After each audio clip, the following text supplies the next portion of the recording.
नमस्कार। आदरणीय बुवा आमा, दिदीबहिनी तथा दाजुभाइहरू, म आज एक अत्यन्त संवेदनशील घडीमा तपाईहरू सामु उपस्थित भएको छु। केही दिन अघि सुनसरीको देवानगञ्ज, सिराहा लगायतका स्थानमा भएको दुःखद घटना र त्यसपछि केही जिल्लाहरूमा उत्पन्न अशान्त वातावरणलाई लिएर नेपाल सरकार पूर्ण रूपमा गम्भीर र संवेदनशील छ। यस दुःखद घटनामा परि निधन हुनुभएका हाम्रा नागरिकहरू जयप्रकाश मेहता, ओम प्रकाश मेहता र गणेश यादवप्रति म भावपूर्ण श्रद्धाञ्जली अर्पण गर्दछु। साथै शोक सन्तप्त परिवारजनहरूमा नेपाल सरकारका तर्फबाट गहिरो संवेदना व्यक्त गर्दछु। घटनामा परि घाइते हुनुभएका सम्पूर्ण नागरिकहरूको शीघ्र स्वास्थ्य लाभको कामना गर्दछु। घाइतेहरूको उपचारमा कुनै पनि प्रकारको कमी वा ढिलाइ हुन नदिन सम्बन्धित स्वास्थ्य निकायहरूलाई स्पष्ट निर्देशन दिइसकिएको छ।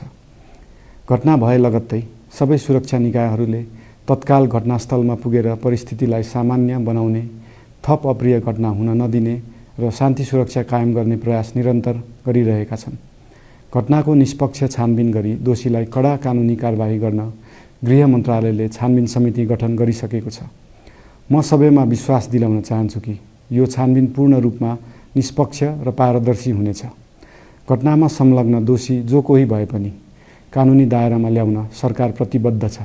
अवस्था थप नबिग्रियोस्, कुनै पनि नागरिकको जनधनको क्षति हुन नपाओस् र स्थानीय स्तरमा विश्वासको वातावरण बनोस् भन्नका लागि नेपाल सरकार निरन्तर क्रियाशील छ।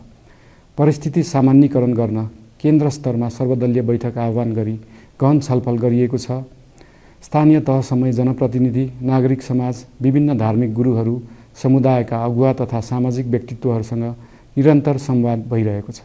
स्थानीय स्थितिको प्रत्यक्ष अनुगमन गर्न, पीडित पक्षसँग संवाद गर्न र शान्ति सुरक्षालाई थप सुदृढ बनाउन गृहमन्त्री स्वयं सो स्थानमा पुगिसक्नु भएको छ। साथै देशको समग्र शान्ति सुरक्षाको अवस्थाबारे गम्भीर समीक्षा गर्न राष्ट्रिय सुरक्षा परिषदको बैठक बसी परिस्थिति अनुसारका आवश्यक निर्णयहरू समेत गरिसकिएको छ। यस्तो संवेदनशील घडीमा सामाजिक सञ्जाल वा अन्य माध्यमबाट असत्य, अपुष्ट सूचना, अफवाह, घृणा फैलाउने सामग्री वा समुदायबीच वैमनस्य बढाउने अभिव्यक्ति प्रचार प्रसार नगराउन अनुरोध गर्दछु। साथै सरकारी निकायहरूबाट जारी भएका आधिकारिक तथ्य र सूचना मात्र विश्वास गर्न विशेष आग्रह गर्दछु। प्रत्येक नागरिकको जीवधनको रक्षा गर्नु, सामाजिक सद्भाव जोगाउनु र समाजमा शान्ति कायम राख्नु राज्यको सर्वोच्च र प्राथमिक दायित्व हो। आगामी दिनमा पनि राज्य थप सतर्क र संवेदनशील रहनेछ। प्रत्येक नागरिकको जीवन सुरक्षाका लागि सरकारका सम्पूर्ण संयन्त्रहरू अहोरात्र खटिनेछन्।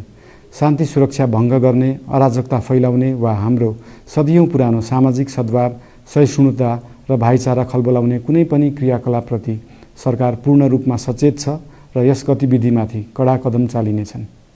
नेपालको संविधानले प्रत्येक नागरिकलाई आआफ्नो धर्म, संस्कृति र परम्परा मान्ने मौलिक हक प्रदान गरेको छ। यो संवैधानिक दायित्व निर्वाह गर्न सरकार पूर्ण रूपमा प्रतिबद्ध छ। धर्म समाजलाई आपसमा जोड्ने र प्रेम बाँड्ने शक्ति हो। संसारको कुनै पनि धर्म वा संस्कृतिले हिंसा, घृणा र विभाजन सिकाउँदैन। सबै धर्मको मूल सार करुणा, दया, प्रेम र शान्ति नै हो। देशको कुनै एक स्थानमा भएको अनपेक्षित र दुःखद घटनालाई लिएर कुनै सिङ्गो समुदायलाई आरोपित गर्नु र देशका अन्य भूभागमा समेत त्यसको प्रतिशोधको आगो फैलाउनु कुनै पनि दृष्टिकोणबाट न्यायोचित वा न्यायसङ्गत हुन सक्दैन। आदरणीय बुवा आमा, दिदीबहिनी तथा दाजुभाइहरू, हाम्रो इतिहास साक्षी छ कठिनभन्दा कठिन र अप्ठ्यारो परिस्थितिमा पनि आपसी एकता, सहिष्णुता र विवेक नै हाम्रो सबैभन्दा ठूलो शक्ति बनेका छन्। हामी सबैले जिम्मेवार नागरिकको भूमिका निर्वाह गर्दै यो सुन्दर र शान्त नेपाली आकाशमा मडारिएको अशान्तिको बादल हटाउनु पर्नेछ।